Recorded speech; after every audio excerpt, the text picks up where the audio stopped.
कुमार सिंह और लगातार शिक्षक बहाली के मुद्दे पर अभी दो महत्वपूर्ण मुद्दा है जिसको लेकर लगातार घमासान मचा हुआ है। वो मुद्दा है विद्यार्थियों के पक्ष में, यानी ये सीटें टेपरिंग के मामले को लेकर। जैसा कि पता है सबको कि केस फाइल हो चुका है।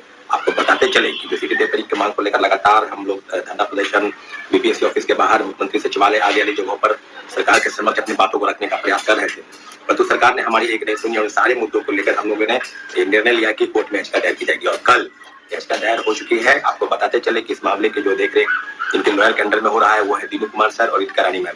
दीनू सर, जैसे कि आपको पता है कि दीनू सर इस बिहार राज्य के काफी नामी वकील है, काफी नामी लॉयर है और काफी मामलों को उन्होंने सुलझाया है। पिछले सचिवालय सहायक के केस में भी हम लोगों के लॉयर भी दीनू कुमार सर और रितिका रानी मैम ही थी। आपको बता दें कि इस मामले में कौन पिटिशनर है, क्या है, नहीं है, परंतु इतना जरूर है कि केस हो चुका है। तो केस के संबंध में जो भी जानकारी होगी आपको जब भी हियरिंग होगा उसके संदर्भ में आपको हम वीडियो बनाकर आपको बता देंगे कि क्या हुआ है सुनवाई और कब तक इस मामले की सुनवाई होनी है। इस बात को लेकर है कि सीटें टेपरिंग में क्या उनको मौका मिलेगा, सीटें टेपरिंग हो या बीए टेपरिंग हो, तो सब चीजों पर आपको हम बता दें कि जैसा कि बिहार सरकार का एक दलील था कि बीटेट प्रत्येक साल होनी चाहिए। बीटेट के मामले में सरकार की तरफ से जो भी पक्ष आया, जो भी फैसला आया, सब चीजों पर हमने उनको अवगत कराया है। तो बीटेट 2016 के बाद नहीं हुआ, 2016 के बाद नहीं हुआ तो पिछले 6 वर्षों में बीटेट अगर परीक्षाएं हो जाती तो आज सीटें टेपरिंग की मांग को लेकर जो भी लोग अभ्यर्थी हैं, लगभग 4 लाख से ज्यादा सीटें टेपरिंग की मांग को लेकर देश भर से लोग हैं और उनकी उम्मीद है कि इस कोर्ट के माध्यम से उम्मीद है कि कुछ फैसला आएगा। तो अर्जेंट मिसिंग में केस फाइल किया गया है और केस के संदर्भ में जो भी जानकारी होगी आपको हम वीडियो बनाकर बताएंगे, क्योंकि केस के संदर्भ में कुछ भी जानकारी हम बिना तथ्य के आधार पर हम कोर्ट के फैसले का सम्मान करते हैं और सभी को सम्मान करना चाहिए। इसलिए जो भी जानकारी होगी आपको अपने वीडियो के माध्यम से बताने का प्रयास करेंगे साथियों।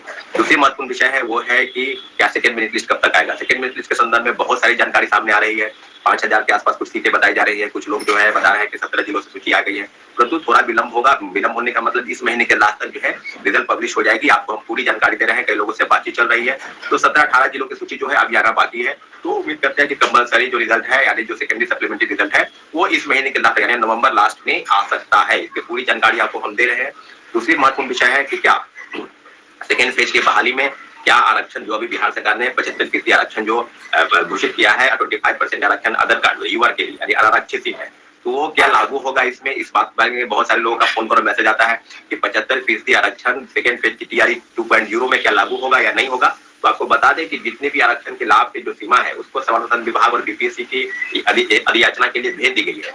तो सारी चीजों पर आपको अपडेट 1-2 दिन के अंदर जरूर मिल जाएगा कि ये जो 75% का आरक्षण का लाभ है ये सेकेंड फेज की बहाली में मिलेगा। क्योंकि आपको हम बता दें कि दरोगा हो, सिपाही हो, बीपीएससी द्वारा आयोजित जितनी भी परीक्षाएं हैं सब में 75% आरक्षण का लाभ समान्य प्रशासन विभाग द्वारा मुख्यमंत्री सचिवालय से वहां चला गया है और बीपीएससी और शिक्षा विभाग ने इन सारे तथ्यों की जानकारी अपने हिसाब से ले रही है। और अपडेट जो करने की बात है वो है कि जल्द से जल्द इस मामले में भी अपडेट हो जाएगा।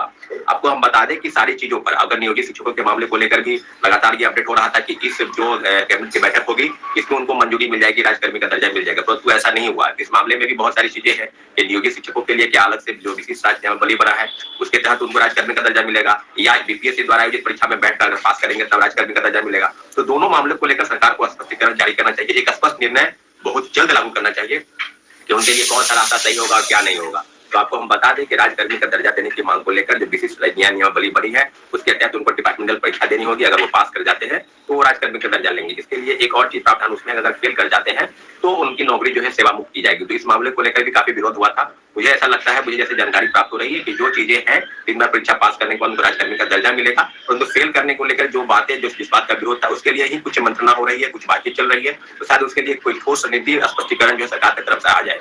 अभी जो आपको बता दें कि बीपीएससी में सेकेंड फेज की बहाली को लेकर 1,20,000 पदों की जो नियुक्ति प्रक्रिया है वो भी 7 दिसंबर से उसकी परीक्षाएं जो है वो शुरू हो जाएगी। तो सब लोगों के लिए मन में है, कल जो है वो एमआरसीट की कार्बन कॉपी का जो क्वेश्चन बुकलेट है, एमआरसीट की कार्बन कॉपी है जो एमआरसीट होता है उसकी भी एक डेमो जो है वो अपलोड कर दी गई है। तो आप सभी परीक्षार्थी उसको देख लेंगे और सारी चीजों पर जो भी चीजें शिक्षक बहाली के संदर्भ में है, 2 महत्वपूर्ण मुद्दे सीटें टेपरिंग को लेकर कोर्ट केस और दूसरा सेकेंड मेरिट लिस्ट को लेकर कितनी सीटें आएंगी, कब आएगी। तो मुझे लगता है कि 15,000 से 20,000 सीटें